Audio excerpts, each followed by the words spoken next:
আসসালামু আলাইকুম আপুরা, আপনারা সবাই কেমন আছেন? আশা করি ভালো আছেন। আমি যেভাবে মুরগির গোশত রান্না করি আমি আজকে এভাবেই রান্নাটা দেখাবো। আমি প্রথমে আলুগুলা ছিলে এভাবে ভেজে নেই। যখন লাল লাল হয়ে যাবে তখন আমি আলুগুলো এক সাইডে রেখে দিব। রেখে দিয়ে অন্য কড়াইয়ে তেল নিয়ে নিব। তেলটা যখন গরম হয়ে যাবে তখন পেঁয়াজ দিয়ে দিব, সাথে পেঁয়াজ কুচি, সাথে আগর রসুন ছেড়ে দিব। সুন্দরভাবে এগুলাকে লাল লাল করে আমি ভেজে নিব। যখন একটু বাদামি কালার হয়ে যাবে, আপনারা দেখতেই পাচ্ছেন আমি ঠিক কিভাবে নিচ্ছি। যখন একটু লাল লাল হয়ে যাবে তখন আমি সব রকমের মশলাগুলা দিয়ে দিব। এক এক করে প্রত্যেকটা মশলা দিয়ে দিব। এগুলো হচ্ছে হাতে বাটা মশলা। তেজপাতাও সাথে দিয়ে দিলাম। এবার দিয়ে দিলাম দারচিনি, সাদা ফল। এবার গুঁড়া মশলাগুলো দিয়ে দিব এক এক করে।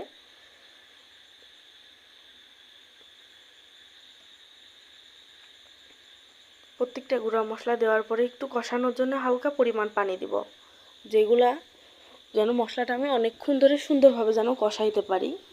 মশলা বেশি কষাইলে তরকারির স্বাদ নাকি সুন্দর হয়।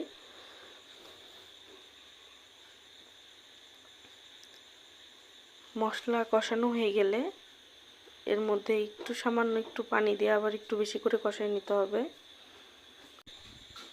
মশলা কষানোটা হয়ে গেলে যখন যে তেলটা বেশি উঠবে তখন আমি এর মধ্যে গোশগুলা দিয়ে দিব।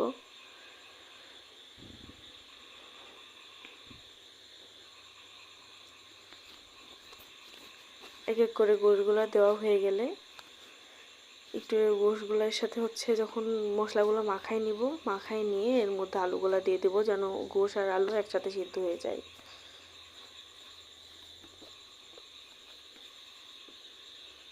মশলাটা সুন্দরভাবে গোশের সাথে আগে মাখাই নিয়ে যে আলুগুলা দিয়ে দিলাম।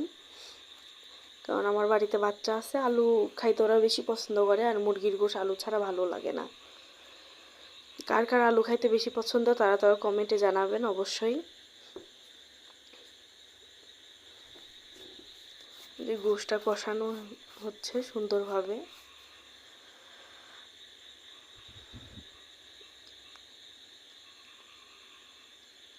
এর মধ্যে আমি আবারও কাঁচা কিছু রসুনের কোয়া দিয়ে দিলাম, যেন আস্ত থাকে।